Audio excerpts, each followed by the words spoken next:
Tahun itu, Gesa masuk SMA favorit di kota kabupaten. Jarak sekolah dan rumah sekitar 20 km ditempuh dengan kendaraan umum pulang pergi tiap hari. Hari-hari ia jalani seperti biasa, mengikuti pelajaran, ulangan, diskusi, dan sekali-kali nonton film di gedung bioskop kursi paling depan atau nonton layar tancap bersama teman-teman. Sebagai anak desa, Gesa cenderung pasif sambil terus mengamati tingkah laku teman yang berasal dari perkotaan.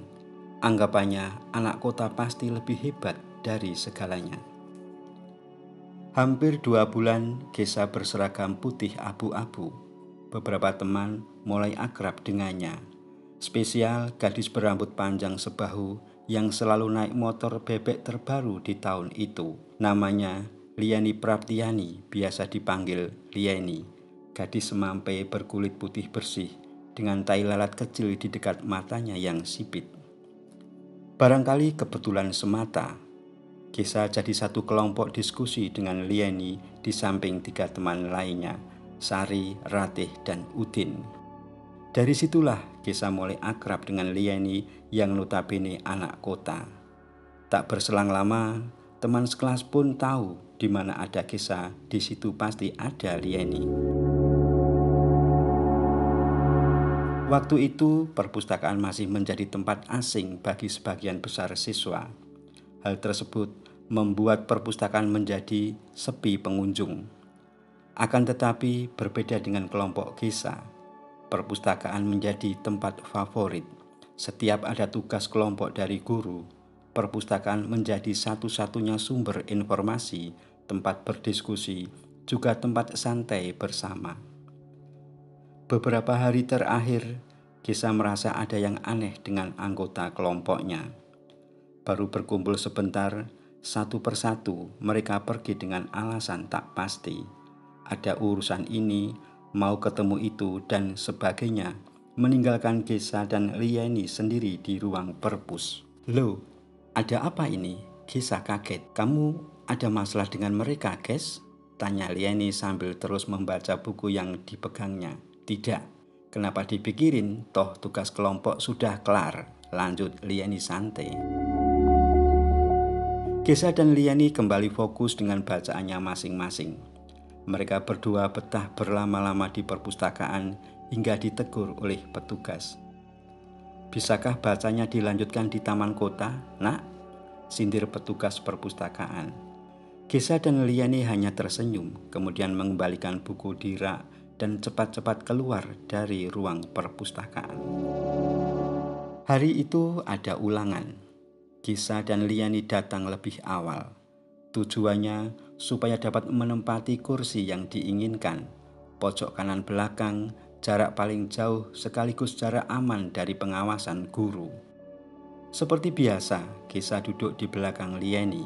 Tujuannya agar mereka dapat saling membantu mengerjakan soal ulangan. Maklum, waktu itu ada istilah, siapa datang paling pagi dijamin dapat nilai tinggi.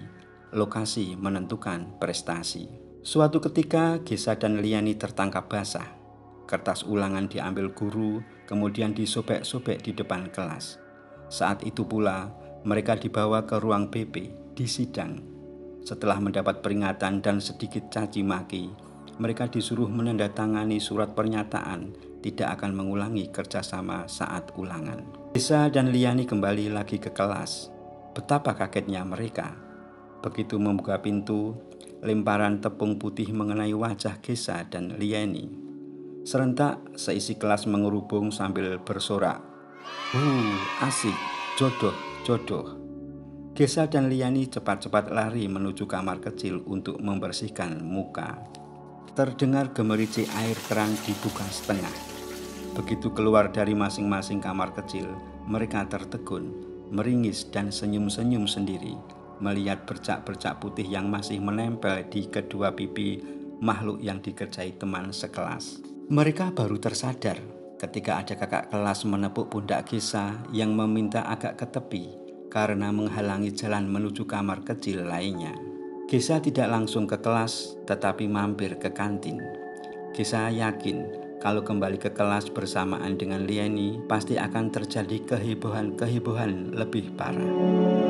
Malam itu Gesa tak bisa belajar, hatinya gelisah. Peristiwa tadi siang membuat pikirannya tak menentu. Lucu dan malu bercampur jadi satu. Dalam hati, Gesa berpikir, inikah cinta? Tak ada yang dapat dilakukan Gesa. Padahal esok hari ada tugas menghafal teks pembukaan UUD 45 di depan kelas. Pagi itu Gesa sudah sampai di terminal bus. Karena masih terlalu pagi, Gesa berniat melanjutkan perjalanan ke sekolah dengan jalan kaki sejauh 500 meter. Jalan masih lengang. Hanya terlihat petugas kebersihan mengambil sampah berserakan di halaman gedung bioskop yang terletak di sebelah timur terminal. Pantas sampahnya banyak. Ternyata semalam ada pemutaran film Satria Bergitar dari si Raja Dangdut Rhoma Irama, pikir Gesa. Jalanan berangsur ramai. Dari balik gang, beberapa pelajar satu SMA muncul sambil menenteng tas yang cukup berat isinya. Sesaat Gesa menghentikan langkahnya. Matanya tertuju ke arah motor bebek yang lagi antri di pom bensin. Perasaan aneh membuncah hingga menggetarkan hatinya. Namun, semua dapat ia atasi hingga tidak menimbulkan kecurigaan si Udin, teman di sebelahnya. Dengan cepat Gesa pindah ke sisi kanan si Udin. Tujuannya agar tidak kelihatan oleh sosok berboncengan yang sedang mengisi bensin. Gesa terus melangkah cepat sambil menyeret tas si Udin. Pas mau belok masuk pintu gerbang, langkahnya terhenti. Sari dan Lieni yang berboncengan menghentikan motornya tepat di depan Gesa dengan klakson terus dibunyikan. Cie-cie, pelajar paling rajin, cowok idaman Lieni Praptiani, celutuk Sari sambil menoleh ke belakang. Apa-apaan? Lieni kaget terus mencubit pantat Sari. Sari meringis kesakitan. Ngaco kamu. Lieni semakin keras mencubit Sari. Pukul 07.00, jam pertama pelajaran PMP. Kelas tampak sunyi. Mereka terdiam di kursi masing-masing. Tegang menanti guru datang. Panik menanti guru yang ditakuti. Tak terkecuali Gesa yang juga belum hafal dengan tugas yang harus ia praktekkan hari ini. Berdiri di depan kelas sambil menyuarakan teks pembukaan UUD 45 dengan suara lantang seperti pejabat negara saat upacara 17-an di Istana Negara. Pukul 07.00 lebih sedikit, daun pintu kelas bergerak memutar. Pintu terbuka, namun setelah tahu siapa yang datang, seisi kelas merasa plong. Tugas menghafal tidak jadi dilaksanakan pagi ini. Guru piket menginformasikan kalau Pak Wid, guru PMP, berhalangan hadir karena istrinya melahirkan. Semua siswa bersorak gembira, seakan telah terbebas dari jeratan yang melilit lehernya. Hari itu Gesa merasa tidak nyaman hingga membuatnya lupa dengan rutinitasnya. Sapaan selamat pagi, bagaimana kabarmu, yang biasa diucapkan kepada Lieni, pagi itu tak keluar dari bibirnya. Mulut seperti terkunci, jalan pikirannya seakan mati. Gesa meminta izin guru di kelas untuk istirahat di UKS karena tidak enak badan. Lieni bingung dengan sikap Gesa. Ada apa gerangan? Pikir Lieni. Gesa tiduran di ruang UKS. Kebetulan hanya ia sendiri di ruangan itu.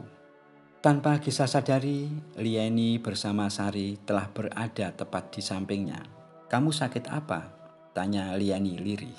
Pusing, jawab Gesa sekenanya. Aku ada obat, sebentar aku ambilkan di tasku. Lieni bergegas keluar UKS mengambil obat. Saat itu pula, Sari memukul kaki Gesa dengan keras. Ges, kamu ngapain? Ayo, kepikiran Lieni kan? Ngaku. Benar, aku sakit, jawab Gesa singkat. Alah, bohong, itu salahmu sendiri. Kamu nggak tanggap, Ges? Lieni itu cinta kamu, ia butuh pengakuanmu. Suara Lieni pelan sekembali dari kelas. Ini obatnya. Lieni menyodorkan obat dan segelas air putih. Gesa pun menerimanya, kemudian meminum obat tersebut meskipun tak seharusnya ia lakukan, karena sesungguhnya tidak sakit. Akan tetapi apa boleh buat, Gesa sudah terlanjur berbohong. Setelah semua beres, Liani dan Sari berlalu dari UKS. Sampai depan pintu, tiba-tiba Sari kembali balik lagi dan membisikkan, "Cepat kirim surat buat Liani." Bel sekolah berdentang, waktu pelajaran usai. Semua siswa keluar kelas. Sebelum pulang, Gesa menghampiri Liani. "Maaf, aku tadi membuka tasmu, pinjam buku catatan." "Punyaku tak lengkap, Sari atau Ratih yang lengkap," jawab Liani. "Catatanmu lengkap kok, buka saja nanti," kata Gesa sambil menjinjing tasnya terus menghilang. Gesa," panggil Liani berkali-kali, tetapi langkah Gesa lebih cepat dan hilang di balik pintu. "Liani, maaf, aku telah mencuri hatimu. Tapi kuharap kau balas perbuatanku dengan berbuat seperti apa yang aku perbuat padamu." Gesa. Beberapa hari Liani tidak masuk. Gesa gelisah. Apa yang telah dialami Liani hingga tidak masuk sekolah? Apakah karena ulahku? Pikir Gesa. "Kau harus nengok Liani, Ges. Kakinya terkilir, tidak bisa berjalan," kata Sari memberitahu. Gesa tidak terlalu khawatir mendengar kabar tersebut. Sakitnya tidak parah, tapi ia harus menemuinya.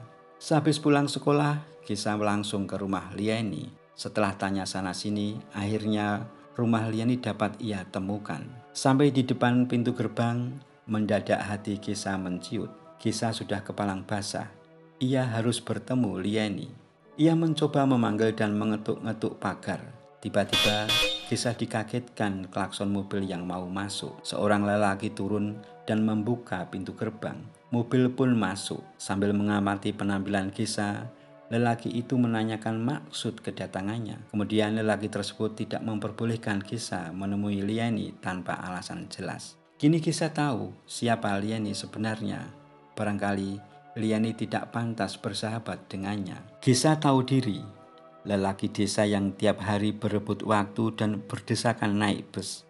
Tak pantas jatuh cinta terhadap Liani, anak juragan tembakau yang selalu membawa motor ke sekolah atau diantar jemput dengan kendaraan roda 4. Hal yang sangat jarang dilakukan siswa lain di sekolahnya. Gesa tidak sakit hati bila dikatakan pengecut atau pecundang. Itu adalah kenyataan yang harus dihadapi. Barangkali masih banyak Gesa-Gesa lain yang pantas mengucapkan kata cinta kepada Liani. Pembagian jurusan IPA dan IPS diumumkan. Gesa di IPA, sedangkan Liani di jurusan IPS. Perbedaan jurusan sedikit membantu Gesa menjauh dari Liani. Apalagi tahun ini, kelas IPA menempati gedung baru yang lokasinya di pinggir kota, sekitar 5 km dari sekolah induk. 3 tahun Gesa bersekolah di SMA itu. Saatnya pengumuman kelulusan. Tidak ada siswa yang tidak lulus. Mereka berlomba mencari perguruan tinggi bonafit dan terkenal di luar kota. Meskipun meraih nilai cukup tinggi, Gesa tidak ingin terpengaruh orang lain. Gesa memilih program diploma pendidikan yang waktu kuliahnya lebih singkat. Tes masuk perguruan tinggi dimulai. Namanya seleksi penerimaan mahasiswa baru, Sipen Maru. Gesa mengikuti tes di kota Semarang. Tak disangka dan tak diduga, Gesa satu ruang dengan Liani, bahkan duduknya tepat di depannya. Tak ada obrolan seperti saat di perpustakaan dulu, atau sekadar basa-basi menanyakan kabar. Gesa maupun Liani sibuk dengan perasaannya sendiri. Tes hari kedua berakhir. Saat menunggu teman di bangku lorong, Liani menghampiri Gesa. Tak banyak yang diucapkan Liani. "Aku titip ini, Ges," kata Liani dengan tatapan sendu. Liani buru-buru menjauh dan melangkah pergi tanpa menghiraukan Gesa yang kebingungan. Gesa membuka sampul surat. Ternyata di dalamnya ada 2 surat dengan tanggal berbeda. Gesa kaget kalau mengetahui satu surat tertanggal 2 tahun lalu. "Aku tak akan menuruti apa kata hatimu sebelum dapat merawat hatimu dengan sepenuh hati." Liani Praptiani. Kemudian Gesa baca surat yang kedua. "Aku tak tahu apa yang ada di hatimu, Ges. Aku juga tak akan pernah berusaha ingin tahu. Hatimu tetap milikmu. Kini Aku bersama kedua orang tua kandungku di luar kota. Saat orang tuaku mengalami musibah, aku ikut Pak D dan sekolah di kota ini. Terima kasih kau telah menjadi teman baikku. Semoga kita lolos si Penmaru, Gesa. Kudengar kau pilih di Semarang, aku pilih di Jakarta, jurusan ekonomi seperti saran kau saat kita ngobrol di perpustakaan dulu. Lieni Praptiani. Bergetar hati Gesa membaca kedua surat itu. Langit yang cerah tiba-tiba gelap dan makin lama semakin pekat.